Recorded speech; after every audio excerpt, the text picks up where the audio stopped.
The first time Caroline Rhodes set foot in Dusty Creek, Texas, in the spring of 1882, she told herself she would be gone before the week was out.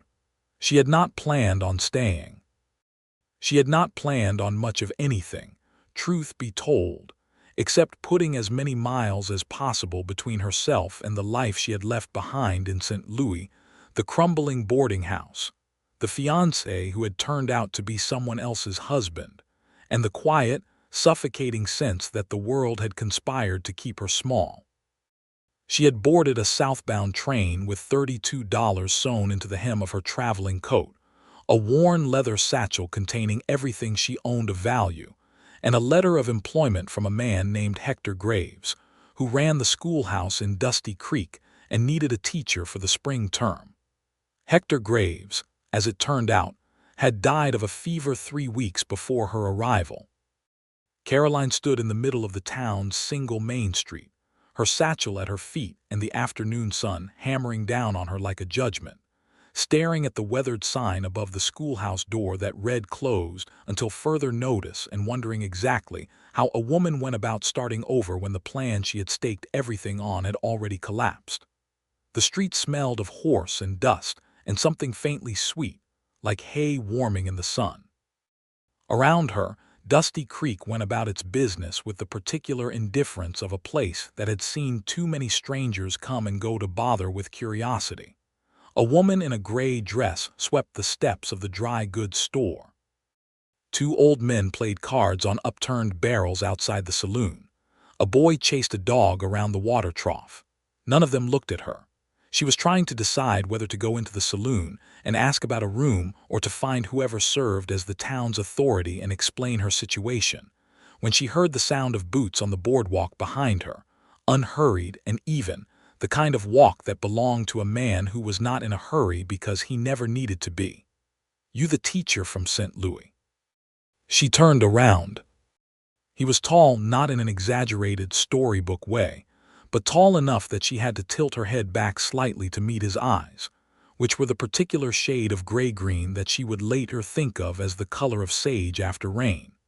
He wore a dusty hat pushed back on his head, a dark shirt with the sleeves rolled to the elbows, and a badge pinned to his vest that caught the sun and threw a small bright star of light across the boardwalk. He was, she guessed, somewhere close to her own age, perhaps a year or two past 30, with a jaw that could have been carved from the same red rock as the canyon walls she had seen from the train window. "I was supposed to be," she said. "The teacher, that is. I am Caroline Rhodes, and I have just discovered that the man who hired me is no longer living." He studied her for a moment with those gray-green eyes, not unkindly but with the careful attention of someone who was accustomed to reading situations quickly. "Clayton Ramsey," he said, "town sheriff. I'm sorry about Hector. He was a good man." He paused. "You come a long way to end up with no position." "I am aware of that," she said, keeping her voice steady even though her heart was hammering. "I would appreciate knowing whether there is a reputable establishment in town where I might take a room while I consider my options." Clayton Ramsey looked at her satchel, then at her face, and seemed to make some internal calculation.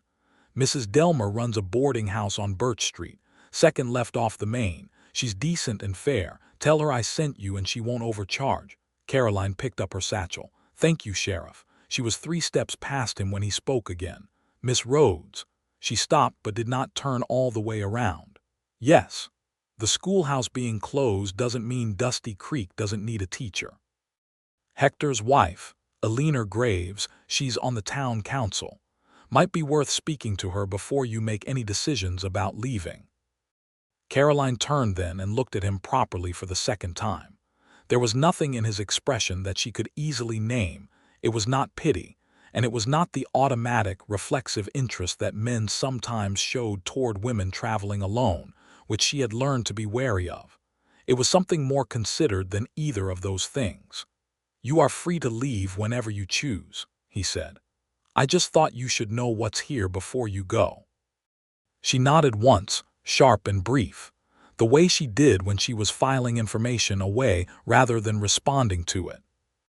Then she walked toward Birch Street with her satchel in her hand, and the afternoon light falling long and gold across the dust, and she told herself, firmly and with conviction, that she would speak to Alina Graves in the morning and be on the next train out by Thursday at the latest. Alina Graves was a small, fierce woman of about 50 with white hair worn in a tight bun and eyes that were extraordinarily kind for a woman who had just buried her husband.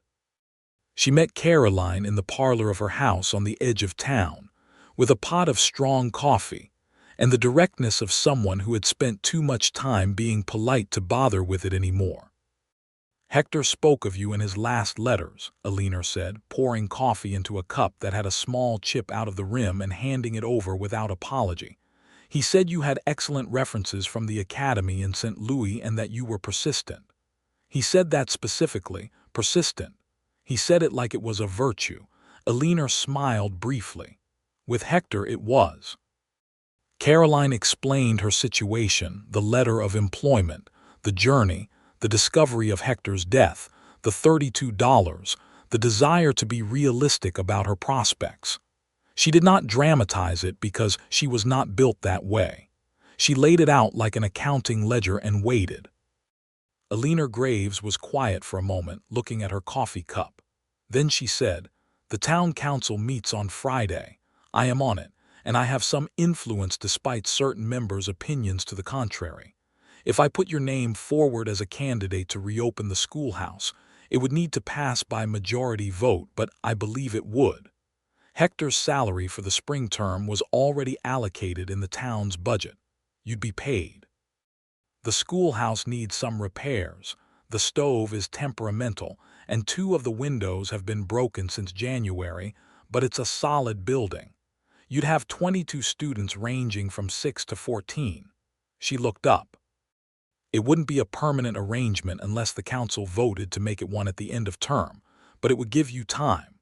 Caroline thought about Thursday's train and the $32 and St. Louis waiting behind her like a room she had already walked out of. "I accept," she said. She told herself it was practical.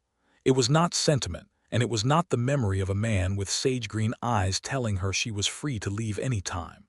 It was simply the only sensible option available. She was wrong about that, though she would not understand how wrong for some time yet.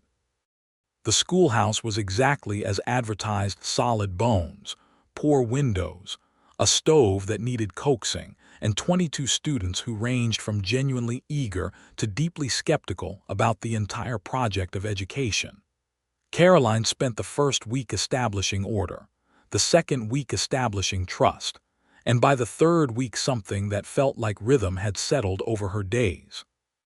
She rose early at Mrs. Delmer's boarding house, ate breakfast in the communal dining room where the conversation was loud and familiar, walked the 6 blocks to the schoolhouse, taught until 3 in the afternoon, then spent 2 hours marking papers and planning the following day's lessons before walking back.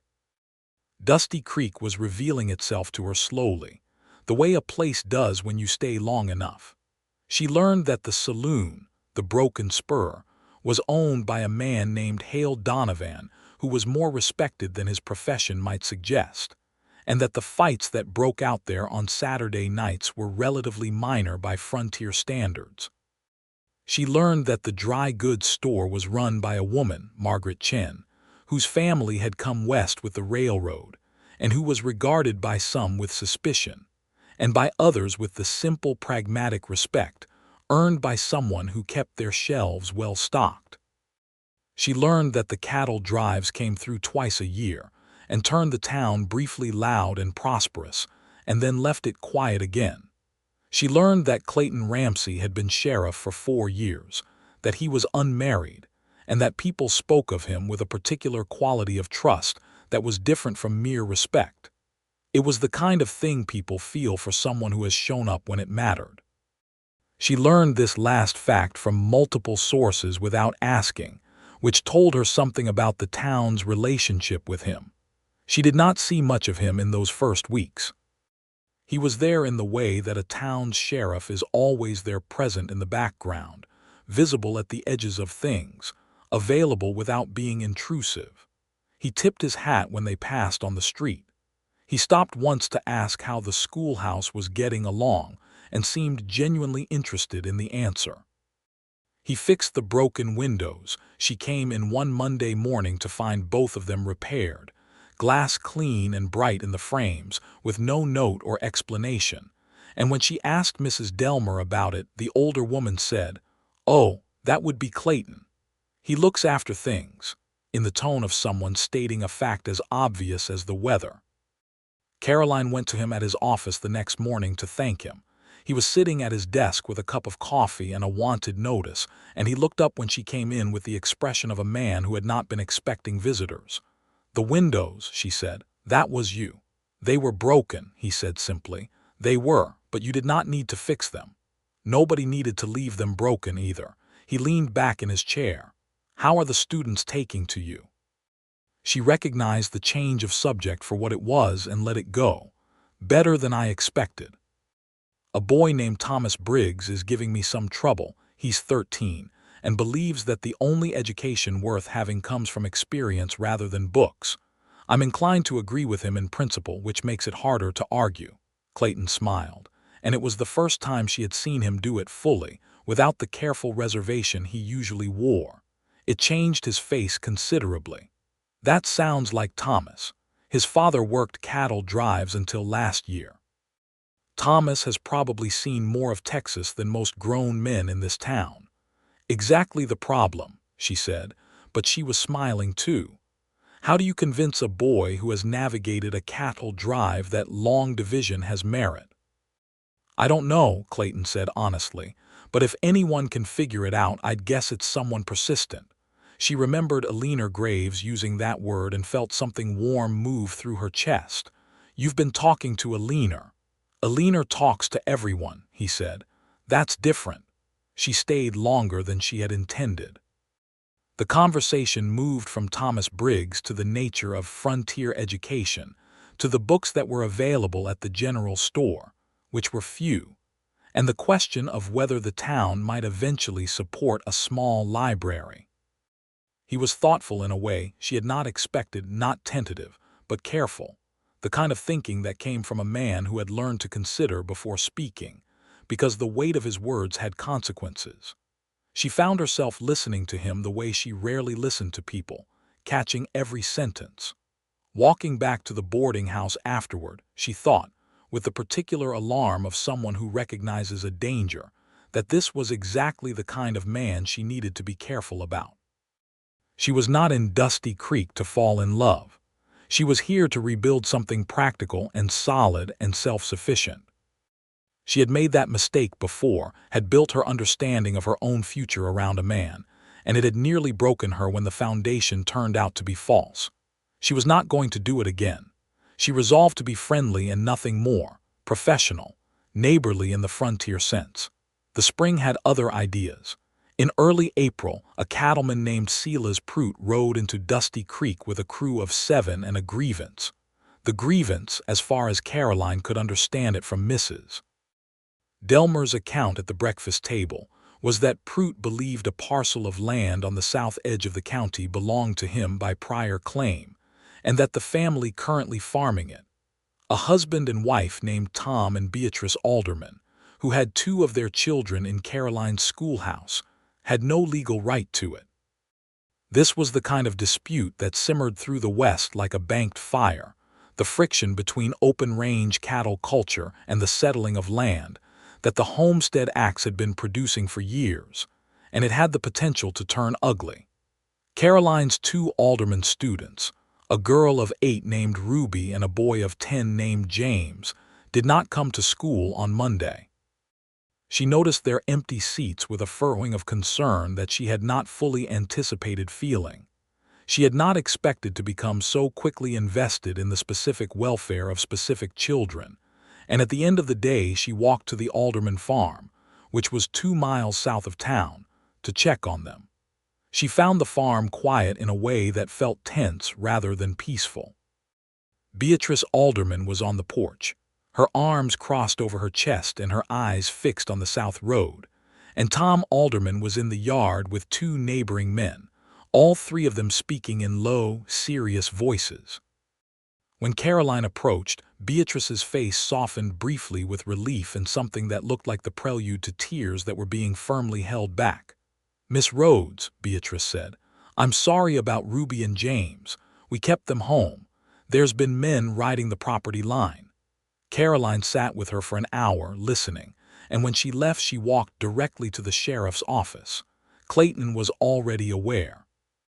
He had been to Pruitt's camp that morning, he told her, and had made the situation regarding the law and the Alderman family's legal title very clear. Pruitt was a bully with money and influence, but the title was clean and registered. Eleanor Graves had helped the Aldermans file it 2 years prior, and the law was not ambiguous on the matter. "Will he let it go?" Caroline asked.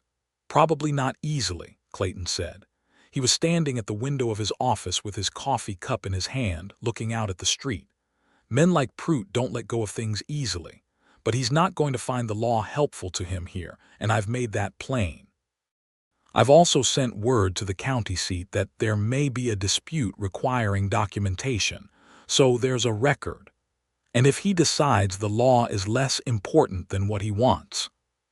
He looked at her then, and his expression was the steady, assured kind that was not false bravado but something more grounded than that.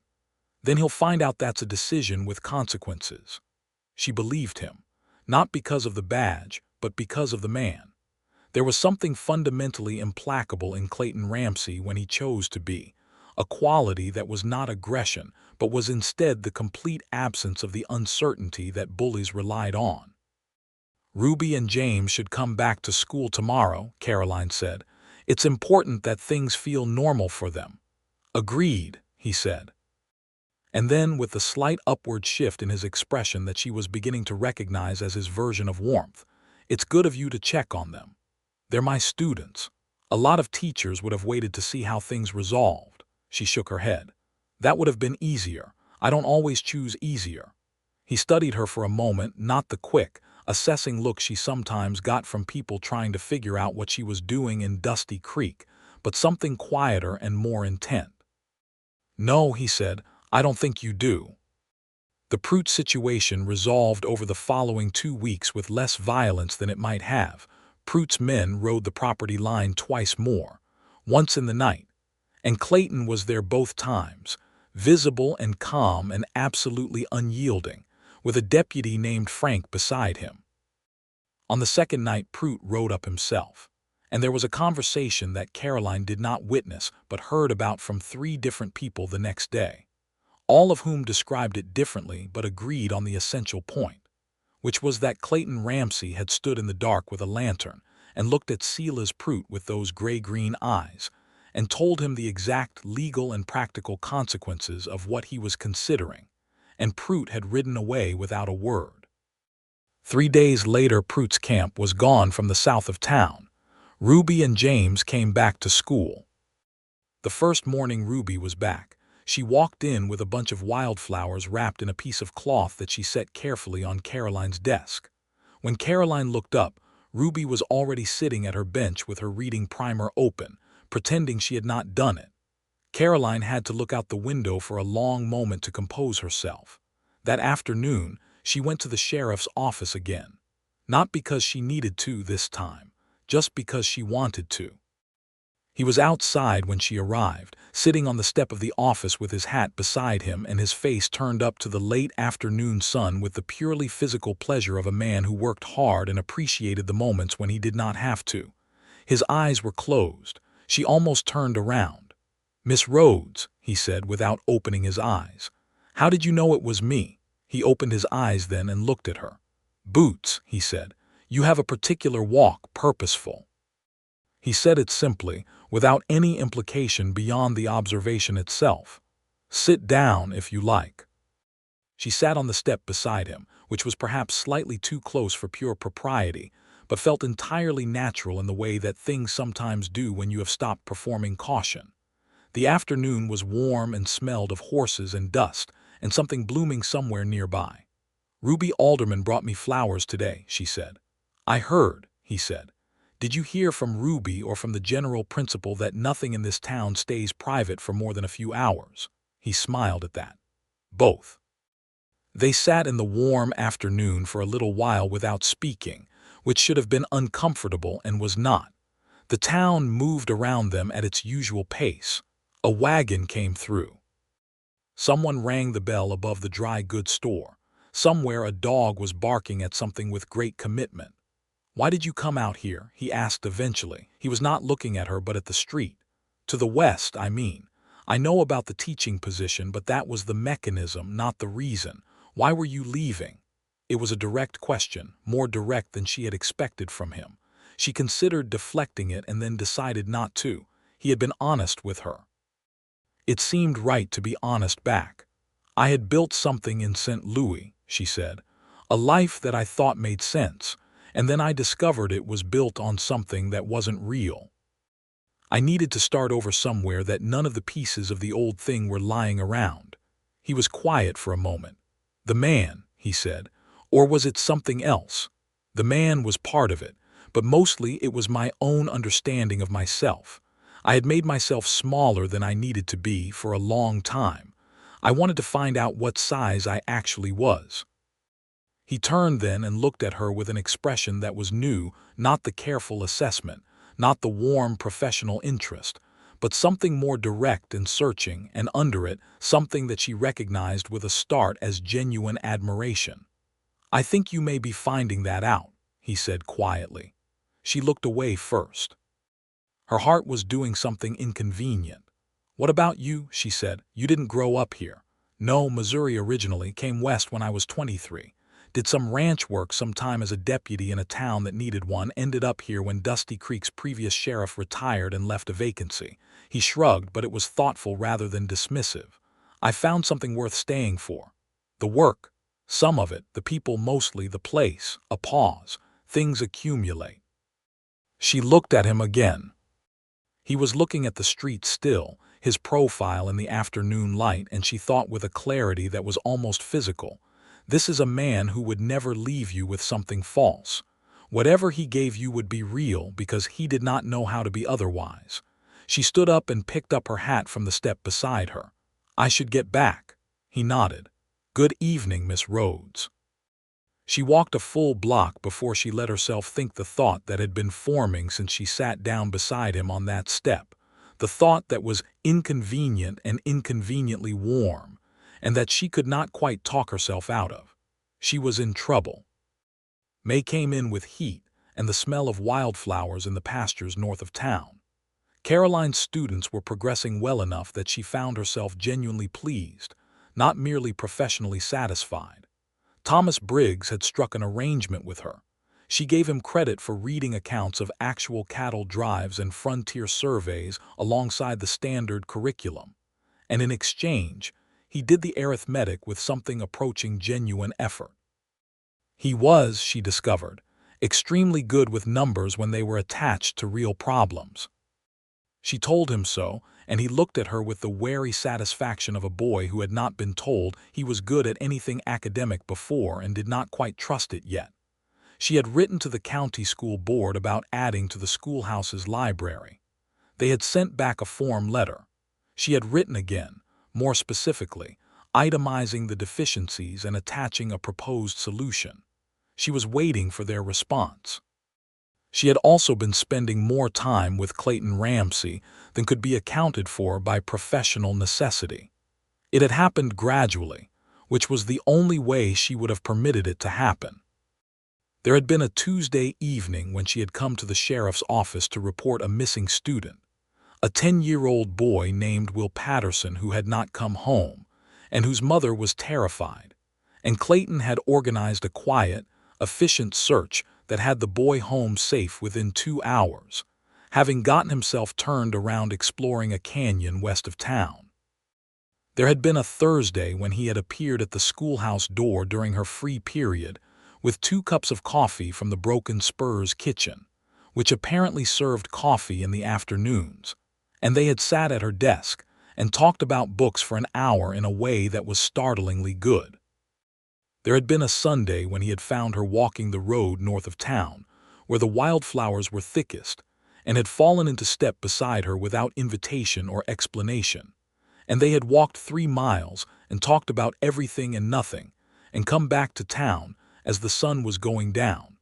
And Mrs. Delmer, watching from her front step, had worn an expression that Caroline recognized as the territorial satisfaction of a matchmaker seeing things proceed according to plan. She confronted Mrs. Delmer about it the following morning. "I am not looking to be arranged," Caroline said, at breakfast, keeping her voice below the level that would carry to the other boarders. Mrs. Delmer poured coffee with the serene authority of a woman who had seen many things. "No one is arranging anything, Miss Rhodes. I was simply watching two people enjoy a walk. I know what your expression meant." "My expression meant I hoped you would have a pleasant evening," Mrs. Delmer said firmly, and handed her a plate of biscuits with the absolute finality of someone who considered the conversation closed. What Caroline did not tell Mrs. Delmer, what she had not told anyone, was that she had been having a private argument with herself for several weeks. The argument had two sides, which she visited alternately and with equal conviction.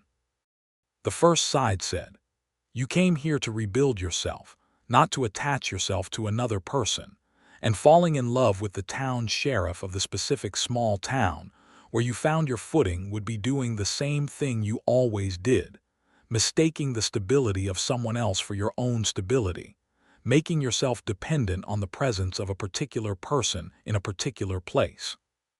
The second side said, "This is entirely different because it grew from a place of your own choosing, your own work, your own actual life, and what you feel for this man is not a substitute for knowing yourself, it is an addition to it." She went back and forth. She was better at arguing than she was at resolving. June arrived, and with it a letter from the county school board agreeing to fund an expanded library, which was a genuine victory, and the information that the spring term was the last of its guaranteed funding, and that a decision about permanent employment would need to be made by the council before the summer was out. The same week, Clayton found her at the schoolhouse after hours, sitting at her desk with the account books for the library fund, and she could tell from the way he stood in the doorway, hat in his hand, weight shifted slightly back in a way that was not his usual easy confidence, that he had something specific to say and was not entirely sure how to say it. She put the account book down. "Come in." He came in and stood near the front of the room, looking briefly at the children's drawings pinned to the wall and then at her. "I wanted to ask you something." "Ask then." He looked at her for a long moment. "There's a midsummer gathering the first week of July. The whole town comes, there's music and food, it goes all evening. I would like it if you would come with me." The simplicity of it, the directness without ornament, made something in her chest tighten. She looked at her hands on the desk for a moment. She thought about both sides of the argument she had been having with herself, and then she thought, with the sudden clarity of someone who has finally gotten tired of debating, that she was already in love with him and had been for some time, and that the question was not whether to feel it but what to do with it. "Yes," she said, "I would like that." He smiled, the full one, and the room felt measurably warmer. "Good," he said. He put his hat back on. "I'll see you in the morning." She waited until he was gone before she permitted herself to smile back at the empty doorway, and then she sat there in the quiet schoolroom with the late sun coming through the new windows and the children's drawings on the wall and felt something that was not entirely different from coming home. The gathering was in the field beside the creek that gave the town its name, and it was everything a midsummer gathering in a Texas cattle town should be in 1882, loud with fiddle music, and the smell of wood smoke, bright with lanterns strung between posts, full of people who ranged from the very old to babies held by mothers who were dancing anyway, because some music is impossible to resist even with a baby on your hip. Caroline had put on her second-best dress, which was green, and Mrs. Delmer had said nothing except that green was a very good color, which from Mrs. Delmer was effusive. Clayton met her at the edge of the field as the sun was going down. He had put on a clean dark shirt and left his badge behind, which she noticed immediately, and she thought it was telling That for tonight he wanted to be simply himself, not the office. He looked at her when she came up to him with the same direct, careful attention he always gave her, but with something underneath it that was warmer and less guarded than usual. "You look very fine," he said, without preamble. "So do you," she said, also without preamble, because by now they had established between them a habit of straightforwardness that felt more intimate than flattery. They walked together into the noise and the light, and he stayed close to her side through the evening in the particular way that says more than words, a hand at her back when the crowd thickened, turning slightly toward her when someone spoke to them both so that she was included rather than peripheral, refilling her cup before she had to ask. He introduced her to people she had not yet properly met, and she noticed how they looked at him, and then at her, and at the space between them, with the knowing warmth of people watching something they have been hoping for. Alina Graves, whom Caroline found near the food tables, looked at her with eyes that were sharp and kind in equal measure and said, "He's been different since you came, less alone in his thinking." "He is very self-sufficient," Caroline said carefully. "He is," Alina agreed. "But self-sufficient is not the same as not needing anyone. It just means you've gotten good at not showing it." She pressed Caroline's hand briefly. "He's a good man, good in the bones."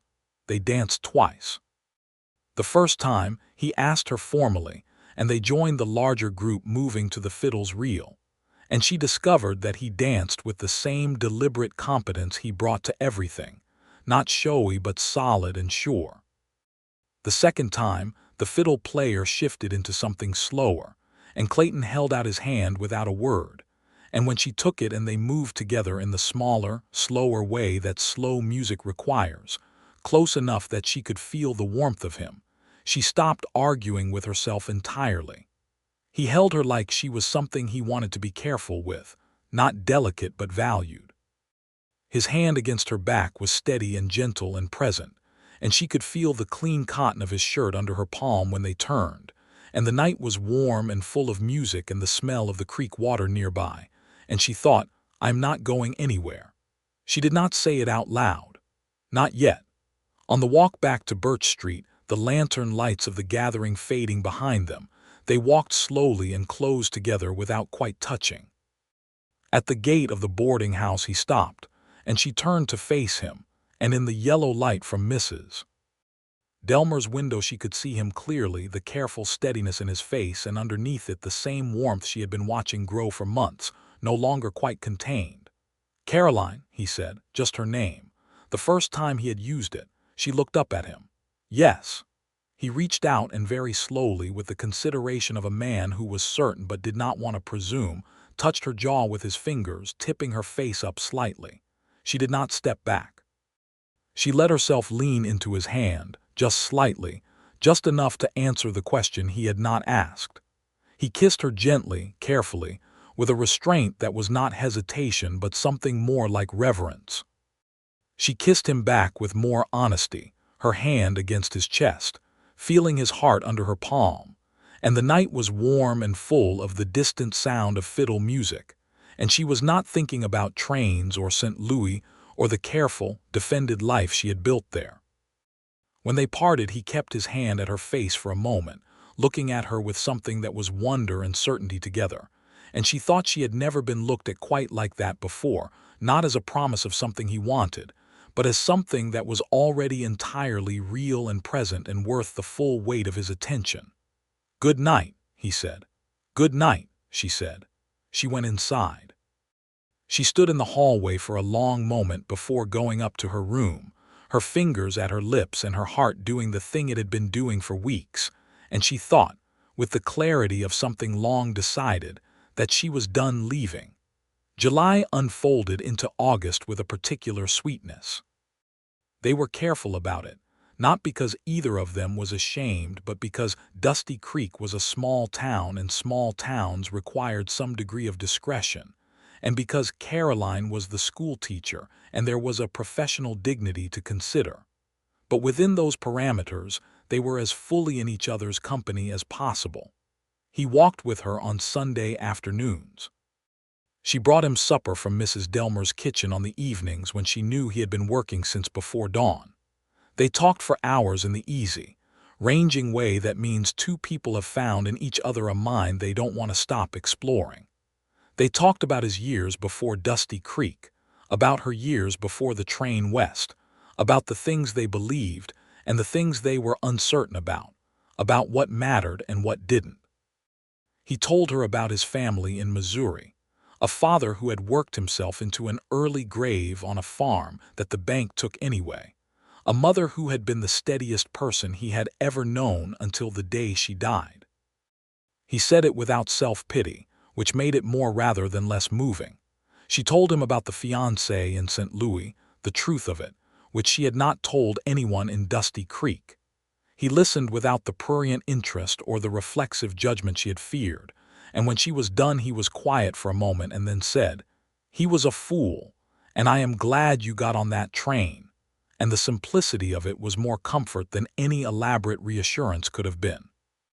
She was falling deeper and knowing it, the way you know a current has you when you realize the bank is further than it was, but it did not feel like danger anymore. It felt like the right direction. In late August, she received formal notice from the town council that her employment as schoolteacher was being made permanent. The vote had been 5-2. Eleanor Graves had spoken at length. When Caroline read the letter, she sat very still for a moment and then went to tell Clayton, because he was the first person she wanted to share it with, and she thought later that this fact alone told her everything she needed to know about where she had arrived. He was at his office, which was where he most often was in the mornings, and when she came in with the letter he read it and then set it down on his desk and looked at her with such genuine, uncomplicated happiness that she felt her throat tighten. "You're staying," he said. "I'm staying," she confirmed. He stood up and came around the desk and took her hands, which she offered without being asked, and held them between both of his. He looked at their hands together for a moment and then at her face. "I need to say something," he said. "Then say it." He looked at her. "I told you when you arrived that you were free to leave any time. I meant it. I never wanted you here because you had nowhere else to go. I wanted you here because you wanted to be." He paused, and something moved in his face that was very serious and very gentle at once. "I think I have been making it harder for you to go for a while now, without entirely meaning to. The windows, walking with you, all of it." He was quiet for a moment. "I am not sorry for it, but I wanted you to know that I was aware of it." She looked at him for a long time, holding his hands. She thought about what Eleanor had said, about him being alone in his thinking. She thought about all the evenings and the walks and the schoolroom conversations and the midsummer dance and his hand at her jaw in the lantern light. "Clayton," she said, "yes. I know I was free to leave. I stopped wanting to." She held his gaze with the steady directness that was her essential nature. "You kept making it harder to go because you kept being someone worth staying for. Those are not the same thing as keeping me here. Do you understand the difference?" He was very still for a moment, and then the expression on his face resolved into something that was almost undone. Not the careful, composed steadiness she knew, but something rawer and more genuinely moved. "Yes," he said quietly, "I do." She stepped closer to him, which closed the small distance between them entirely. "I am not in this place because I have nowhere else to go. I am in this place because this is where I want to be, because this is where you are, and I would like for you to stop worrying about the difference." He brought their joined hands up and pressed his mouth to her knuckles, eyes still on hers, and the intimacy of the gesture was more than she had expected and caught her breath in the best possible way. "I have something to ask you," he said. "Ask it." He lowered their hands but did not let go of them. "I would not ask you to make yourself smaller or to give up the work that makes you who you are. I would not ask you to trade one cage for another. What I am asking is whether you would be willing to build something with me, not something that constrains you, but something we build together, according to what we both need it to be. I am asking if you will marry me." The afternoon light came through the window of his office and lay across the floor between them, and somewhere outside a horse was moving on the packed earth of the main street, and she was entirely certain in a way that was different from every previous certainty she had ever felt about anything clear through, no reservations, no shadow of doubt. "Yes," she said, "I will." He kissed her in the middle of his office with the door open, which she reflected afterward was perhaps not ideally discreet, and she found she did not care at all. They were married in October. The wedding was in the late afternoon on a Wednesday, which was practical because it was the middle of the week and fewer people were occupied elsewhere. And the entire town came anyway because Dusty Creek was the kind of place where a wedding was a communal event rather than a private one, and because everyone had been watching this particular development for months with the vested interest of people who had opinions about it and were glad to see them validated. Alina Graves sat in the front row and wept in the contained, dignified way of someone who was very moved and was mostly succeeding in not showing it. Mrs. Delmer sat beside her and did not bother to conceal anything. Thomas Briggs and the other students from the schoolhouse filled 2 rows and wore their best clothes and were uncharacteristically quiet, which Caroline found more touching than any formal tribute. Clayton stood at the front of the small church in his good jacket with his hat removed and his hair combed and his hands still at his sides, and when she came down the aisle on Alina Graves's arm, Alina had insisted, had said, "Someone ought to have that privilege, and I would be honored," in a tone that made refusal impossible. He looked at her with the full, undivided quality of his attention that she had learned to read as his deepest form of expression. There was nothing in his face except her.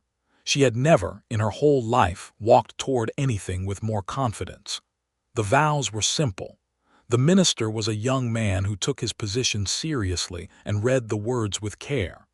When Clayton said "I do," he said it quietly and entirely without ceremony, but with the weight of a man who understood exactly what he was promising and intended to keep it. When she said it, she felt the truth of it move through her from somewhere central, something that had been decided a long time before this moment and was only now being spoken aloud.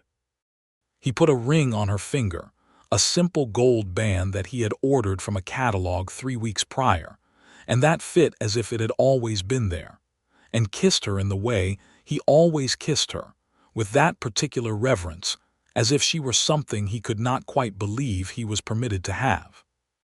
The gathering afterward was generous and loud and went later than anyone had planned, because there was music and dancing, and Mrs. Delmer had contributed a cake that was extraordinary by any standard, and because the people of Dusty Creek were genuinely happy about this and wanted to express it thoroughly. Caroline danced with her husband for the 3rd time, in a town that had become hers, to music that she knew, surrounded by people who had watched her arrive as a stranger and claim a life, and she thought about the woman who had stood in the middle of this street 6 months ago with $32 and a collapsed plan, and the specific determination not to be broken by it. That woman had done all right, she thought. Clayton held her close in the middle of the dance floor and said, low and close to her ear, "Are you happy?" She leaned back enough to look at him. "Remarkably so," she said. He smiled. "Good," he said. "So am I." They moved into his house, which was on the north edge of town, a solid, square house with a good stove and a porch that faced the canyon hills and a view of the sunset that was, Caroline decided immediately, the most extravagant luxury she had ever lived with. It was not large, but it was well made, built by a man who had taken his time with it, and she moved her things into it with the particular pleasure of arranging a space you intend to keep. She brought her books and her papers and her teaching materials, and he cleared a shelf for them without comment, and she moved his hat stand 6 inches to the left because it was blocking the light from the window, and he noticed without saying anything, and she noticed him noticing without saying anything, and both of them understood that this was the kind of negotiation that constitutes a shared life. They were good together in the daily way that is harder to predict and more important than the grand way. They understood each other's silences. They did not require constant conversation, having found that kind of ease early. But when they talked, they were genuinely interested in each other's thoughts, the interest that does not diminish with familiarity but instead deepens into something richer. She appreciated that he was consistent, not predictable in the boring sense, but reliable in the sense that his character did not shift depending on circumstances or company. He appreciated that she was honest, that she would tell him what she thought without armor and without cruelty, that she argued fairly and forgave quickly and did not hold grudges. They disagreed, occasionally, about the dog that appeared at the porch door in November and which she wanted to keep, and he was initially resistant to. They kept the dog, a brown and white cattle dog of uncertain age and profound personality, whom the students named Lieutenant, and Clayton claimed he had always been fine with it while Lieutenant slept on his feet every evening. About the question of whether to invite Eleanor Graves for Christmas dinner, which Caroline felt strongly about, and Clayton was less sure about, and then was completely glad about because Eleanor arrived with a pie and enough conversation to fill the whole afternoon. About small things and medium things in the way of two people who are actually living together rather than performing a version of togetherness. The arguments were always finished by evening. Neither of them had the temperament for sustained grievance. Winter was cold and clear, with the specific quality of West Texas winters, not the grinding gray cold of the north, but something thinner and more brilliant, with skies so blue and sharp on the cold days that looking at them made your eyes ache. Caroline kept the schoolhouse stove going with the determination of a woman who had decided that none of her students would be cold on her watch, and she organized a system where the older students helped maintain it, which also gave them a stake in the building, and resulted in notably less damage to furniture than had been reported the previous year. She realized, genuinely content. Not the flat, careful contentment of someone managing their expectations, but the full, present variety that comes from wanting exactly what you have. Clayton, that winter, showed her other parts of himself that she had not yet seen. He was quieter in winter than in warmer months, not withdrawn, but interior in a way that was not unhappy. He read in the evenings by the fire, and she read beside him, and the dog slept between them, and the sound of the wind outside made the warmth inside feel more specific and chosen. He taught her to ride a horse properly, which she had never learned. She had ridden, but badly and with discomfort. And he was a patient teacher, more patient than she would have expected from a man of action, standing in the cold corral and explaining the same adjustment of her weight 4 times without any impatience whatsoever. "You are either very patient or very good at pretending," she told him on the 4th attempt. "I am neither," he said. "I just think most things worth doing take more than one try." She got it on the 5th attempt, the particular balance and communication between rider and horse that makes it feel like a conversation rather than a contest, and the pleasure of it was bright and immediate, and she turned to look at him from the horse's back with the expression of someone who has just discovered something wonderful. He looked up at her from the ground, shading his eyes against the winter sun, and smiled the full smile. "There you go," he said. In the spring, she found out she was carrying their child. She told him on a Thursday evening, sitting on the porch with the last of the winter finally releasing into warmth and the canyon hills going green against the sky. She had not been certain how to say it, and in the end had simply said it directly, the way she said everything. He was very still for a moment. Then he reached over and took her hand, carefully, and held it, and she could feel the slight change in his grip, the tightening that was not pressure but the communication of something too large for words.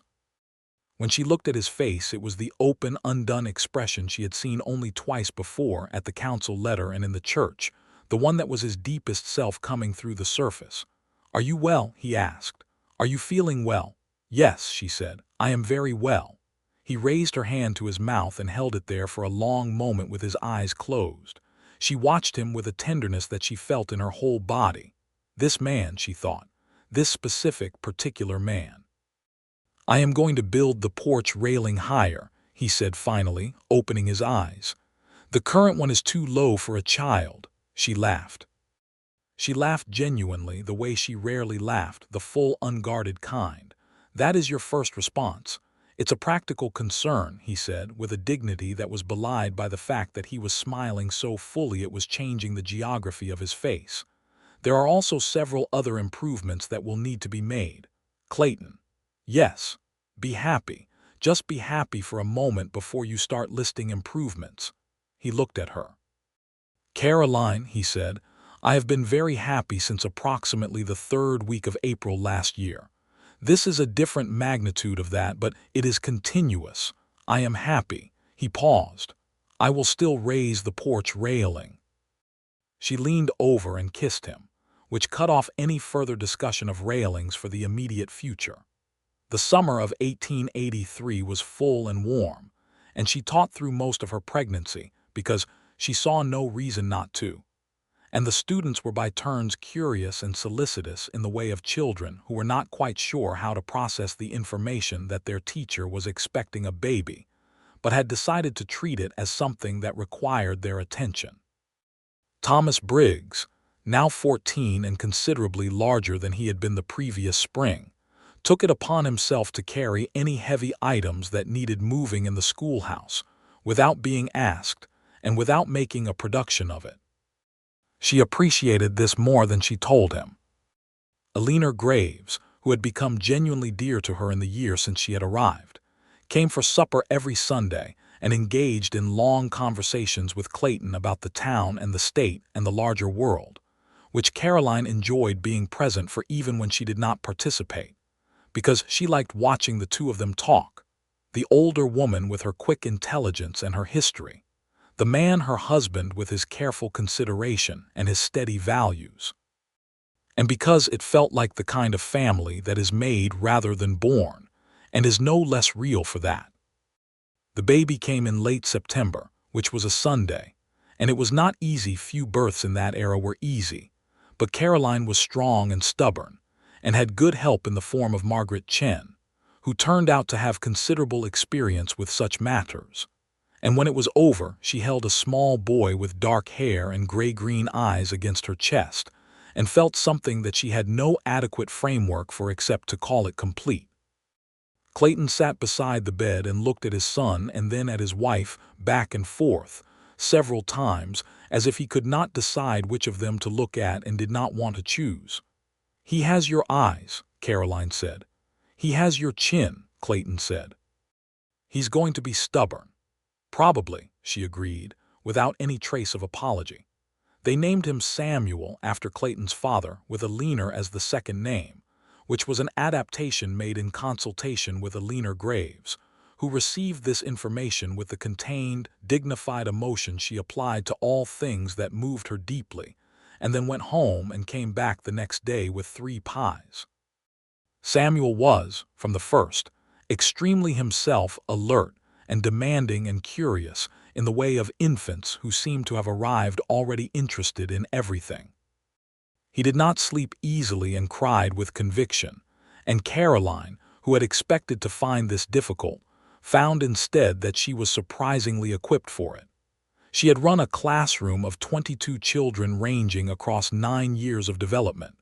She had some experience with stubbornness and the management of large demands. Clayton took the night shifts without complaint and without being asked, appearing beside the crib in the dark, whenever Samuel decided that 3 in the morning was a good time to have opinions, and she would find him in the chair by the window in the early morning, with the baby on his chest and his head tipped back in light sleep, and the sight of it would do something to her heart that she had no name for and did not need one. By the time Samuel was 6 months old, the house had adjusted to him the way a river adjusts to a new rock. The current went around it, incorporated it, made it part of the landscape. Lieutenant the dog regarded Samuel with a patient, resigned benevolence that suggested he had accepted his reduced status in the household hierarchy and found it acceptable. That winter was even better than the last. The porch railing was higher. There were new shelves in the front room for the books from the school library that Caroline had expanded, and from which she occasionally borrowed titles for students who she thought needed them. There was a cradle near the fire that Clayton had made himself, over several evenings, working by lamplight with the focused quietness of a man doing something important for its own sake. And it was beautiful in the simple way of things made by a craftsman who cares about the result.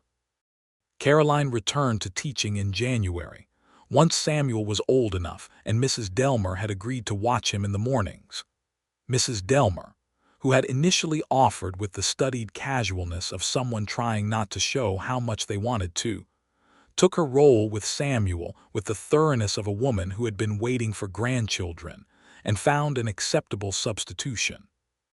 Samuel, for his part, appeared entirely satisfied with this arrangement and extended to Mrs. Delmer a confident affection that she clearly found both wonderful and slightly overwhelming. The town council confirmed Caroline's position permanently that winter with a 7-0 vote, which she noted with satisfaction but without surprise. She had, over a year and a half, become part of the fabric of Dusty Creek, the teacher who had fixed the library and walked to check on worried families and argued with the county school board on behalf of her students and taught Thomas Briggs to see mathematics as a language rather than an obstacle. She had done the work, and the town had noticed. Spring came around again with that particular sweetness. Samuel, now 7 months old, had discovered that he could roll from one side to the other, and was employing this discovery at every opportunity. Clayton watched him from across the room with the expression of a man who was simultaneously proud and apprehensive about what came next in terms of mobility. Lieutenant watched from a safer position. One evening in early April, sitting on the porch in the last of the daylight with Samuel asleep on Clayton's chest, and the canyon hills going gold and purple in the distance, Caroline thought about the woman who had arrived on this street 2 years prior with a satchel and a collapsed plan and $32. She thought about the resolve to be gone by Thursday, and the conversation with Eleanor Graves over chipped coffee cups, and the windows fixed without explanation, and the long, slow accumulation of a life that was genuinely, unreservedly hers. "What are you thinking about?" Clayton asked. He had his hand over Samuel's back, steady and warm, the automatic comfort of a father who had learned the child's sleeping rhythms. "The first day I was here," she said, "you told me I was free to leave any time." "I meant it," he said. "I know you did." She looked at him. "I was sitting here wondering what would have happened if I had taken you at your word, if I had gotten on Thursday's train." He was quiet for a moment, looking at the hills. "I thought about that possibility more than I should have those first few weeks," he said. "You were so thoroughly ready to go." "I was," she admitted. "I had the route planned." "What stopped you?" "The council vote, yes, but that wasn't it entirely." She looked at him with the full honesty that had been the foundation of everything between them. "You kept making it harder," she said. "The windows, the walk by the creek, the coffee in the schoolroom. None of it was calculated, I know that. It was just you being who you are, but it kept adding weight to the side of staying every single time." He looked at her. "I am still not sorry," he said. "I am not asking you to be." She reached over and covered his hand on Samuel's back with her own. "I am saying that I understand now what it means to be kept somewhere, not by obligation or necessity, but by the genuine accumulation of someone else's goodness. You kept making it harder to go because you are the kind of man it is very difficult to leave. That is not a complaint." He turned his hand under hers and held it. He looked at her in the evening light, with their son asleep between them and the sky going spectacular above the canyon hills, and he said very quietly, "I love you. I have loved you since long before I had any right to say it." She felt it move through her the way truth moves when it is spoken out loud. "I love you," she said. "Since approximately the 4th week of April last year, not the 3rd," he was smiling. "I was still arguing with myself in the 3rd week." "You lost the argument convincingly," he said. "I have never in my life been more glad to lose," she said. Samuel stirred slightly against his chest, made a small sound of sleeping contentment, and settled again. Lieutenant, from his position by the door, sighed philosophically. The canyon hills went slowly dark and the first stars came out, bright and particular in the clear Texas sky, and the evening was warm and full of the smell of spring grass and the creek somewhere nearby. She leaned her head against Clayton's shoulder, and he turned his face and pressed his mouth to her hair, and they sat that way as the dark came on, the two of them, and the sleeping child and the old dog and the house they had built a life in, and it was entirely enough. It was, she thought, more than enough. It was everything. The following years in Dusty Creek were the kind that do not lend themselves to dramatic summary, because they were built from the daily materials of a good life, work and love and weather and growth, and the specific pleasures of a place that had become entirely home. Caroline expanded the school. She wrote again to the county board, and again, and eventually in the fall of 1884 secured funding for a second room attached to the schoolhouse, which allowed her to separate the older students for more advanced instruction while still maintaining the community of the whole. Thomas Briggs, by then 16 and beginning to think about what came after school, was doing mathematics at a level she was genuinely stretched to teach, and she arranged for him to correspond with an engineer at the railroad survey office in San Antonio who had agreed, after several letters from Caroline that ranged from politely firm to something approaching insistent, to provide advanced problems and feedback. Thomas would eventually go to Austin at 17 and study engineering, and would come back to visit years later with a wife and a career, and the same wary satisfaction he had worn at 13 when she told him he was good at numbers, and she would feel a particular pride that was different from any other achievement she could name. The town grew modestly. A doctor came and stayed, which was a significant improvement in practical terms. The road from the county seat was improved, making the supply of goods more reliable. The broken spur stayed, as saloons tended to do, and Hale Donovan remained a more respected figure than his profession strictly required. Margaret Chen's dry goods store expanded, and eventually her daughter joined the business, and Caroline watched this with particular satisfaction, because it represented a kind of persistence and dignity that she recognized and admired. Clayton remained the sheriff, year after year, re-elected by a margin that suggested the town's trust in him had become structural rather than simply personal. He was the kind of law in a place that tries to be fair, not perfectly, because no system built by imperfect people can be, but with a consistent honesty that made injustice harder to sustain than it was in towns where the law served the money.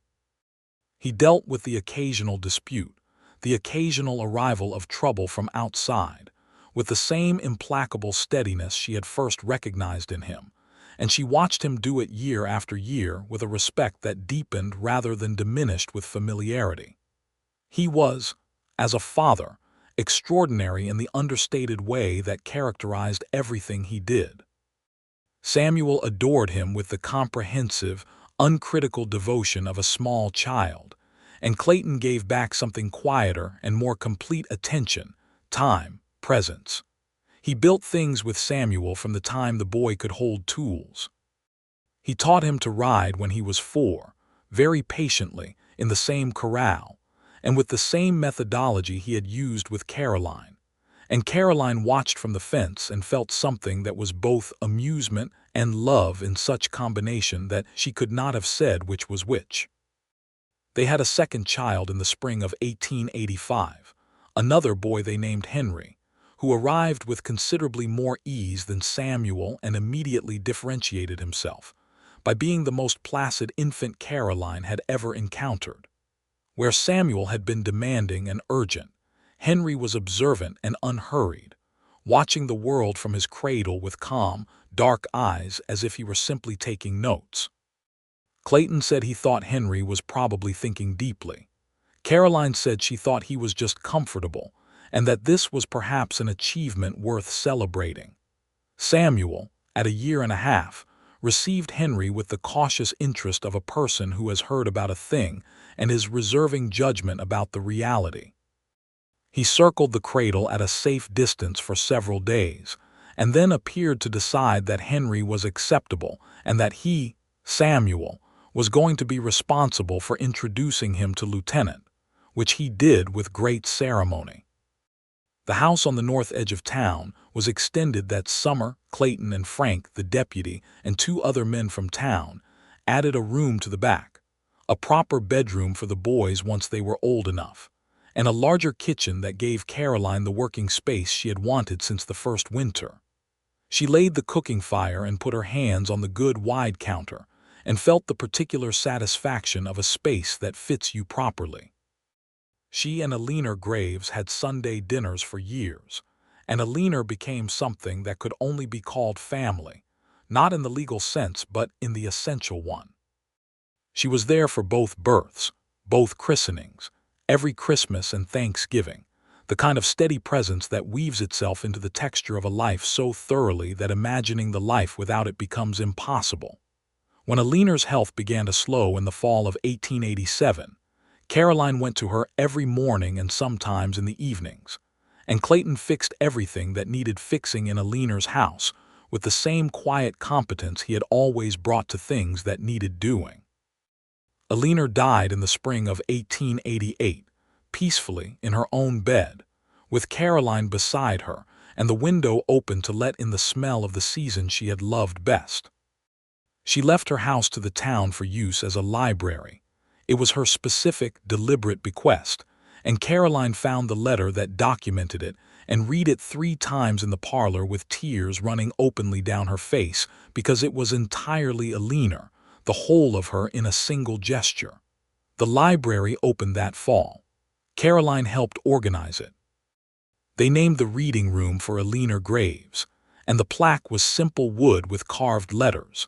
And the first time Caroline brought Samuel and Henry in to choose their own books from their grandmother's library.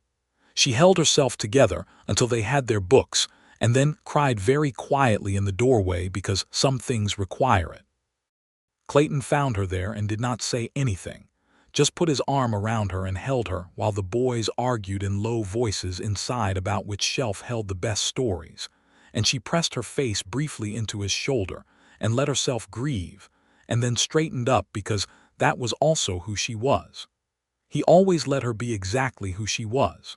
She had learned over years that this was rarer than it sounded. The autumn of 1888 was golden and warm, one of those Texas autumns that compensate for the brutality of summer with such thoroughness that you almost forgive it. Samuel was 5 and Henry was 3. And the house was full in the way that houses are full of small children, noise and mess, and the specific scattered evidence of small lives being vigorously lived. Lieutenant, old now and gray around his muzzle, moved more slowly but maintained his position of philosophical benevolence. Clayton had rigged a ramp up to the porch so the dog didn't have to manage the steps, a modification that Caroline noted and did not comment on except to add a cushion to the spot where Lieutenant liked to sleep in the afternoon sun. She was 34 that October. He was 36. They had been married 6 years. She was grading papers at the kitchen table one evening, with the lamp burning and the boys asleep and the house settled into its nighttime self, when Clayton came in from checking the doors and the horses and the small evening tasks that were his habit, and poured himself a cup of coffee and sat down across from her at the table. She did not look up from the papers immediately. When she did, he was looking at her with the direct, calm expression that was his version of wanting to say something. "What?" she said. "Nothing specific," he said. "I was just looking at you." She set down her pen. "That requires a specific expression." Apparently, he turned his coffee cup in his hands. "I was thinking about time. About the fact that this is the life we have, and that it is a very good one." She looked at him across the table, in the lamplight, in the house they had built together in the years since a train brought her west with $32 and a collapsed plan. Outside the window, the Texas night was full of stars, and the canyon hills were dark shapes against the lighter dark of the sky, and somewhere in the direction of town, the occasional sound of voices drifted, people still moving in the evening hours. "Yes," she said simply, "it is." He reached across the table and covered her hand with his, the way he had been doing since before he had any right to, since the beginning of everything, and she turned her hand under his and held it the way she always did, and neither of them needed to say anything more because everything that needed saying had already been said or was contained in the gesture itself. She thought about the first day, the street and the satchel and the closed schoolhouse sign, and the man who had appeared behind her with unhurried boots on the boardwalk. She thought about the windows and the coffee and the walk in the wildflowers and the midsummer dance and his hand at her jaw in the lantern light.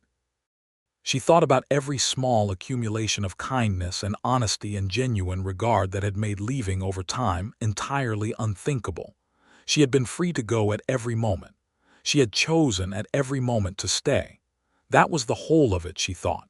That was the entire love story in one sentence. She had been free to go, and she had chosen to stay, and the choosing had made all the difference. "What are you thinking?" he asked, the way he had asked on the porch years ago with their son asleep between them. She looked at her husband across the table, in the lamplit kitchen of their house, in the life they had made together from scratch, and said, "That I am exactly where I want to be." He smiled, the full one, and the kitchen was warm and the boys were asleep down the hall and Lieutenant was on his porch cushion in the night air, and the stars were brilliant and specific over the canyon hills, and there was nowhere on earth that she would rather have been. She picked up her pen and went back to her papers, and he drank his coffee and looked out the window at the dark Texas night, and the house held them easily, the way a good house does when it has been lived in with honesty and care. And outside the stars turned slowly over Dusty Creek, and the life that had begun with a train and $32 and a man with sage-green eyes and an unhurried walk went on, warm and full and entirely complete. Samuel would grow up to be a doctor, which surprised almost everyone except Caroline and Clayton, who had watched him from infancy with the focused, cataloging attention of someone who was always finding out how things worked and deciding how to help. He would come back to Dusty Creek after his training and open a practice there, which was what the town needed, and he would bring a wife named Anna, and their first child, a boy they named Clayton, would tear around the house on the north edge of town in a way that made the original Clayton watch with the expression of a man receiving justice. Henry would be a teacher, which surprised almost no one who had watched him spend his childhood in Alina Graves's library, reading everything he could put his hands on. He would teach in a town 3 days' ride east and write long letters home that were thoughtful and funny and entirely themselves, and would visit at Christmas every year without fail. Lieutenant lived to be very old, in dog years, which was the least the universe could do for a dog that had been consistently good. He died in his sleep on the porch cushion in the spring of 1889, and Clayton buried him in the yard under the cottonwood tree, and both boys cried and Caroline let them, and then told them that he had been a very fine dog and had lived a very good life, which was true. They got another dog the following summer, a puppy that Henry named Professor, who proved to have considerable opinions of his own, and was not quite as philosophically resigned as Lieutenant had been, but who was warm and affectionate and entirely devoted to the family, which was the essential thing.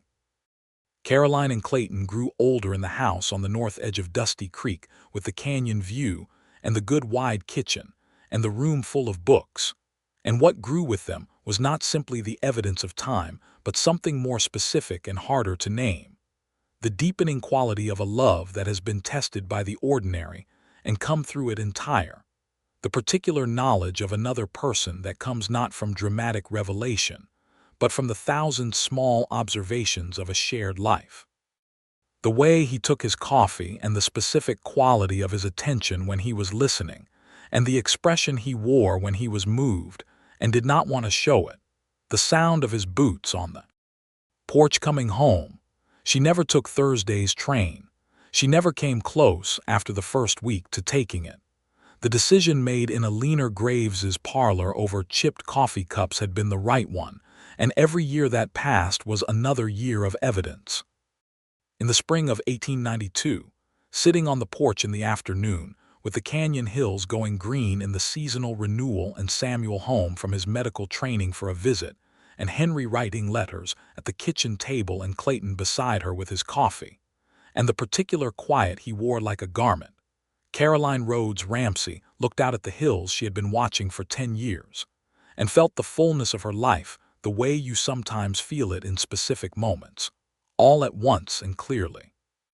She had been free to go at every moment from the first to the last, and she had stayed because of what she found here, not dependency, not necessity, but the genuine chosen weight of a place and a person and a life that were wholly hers.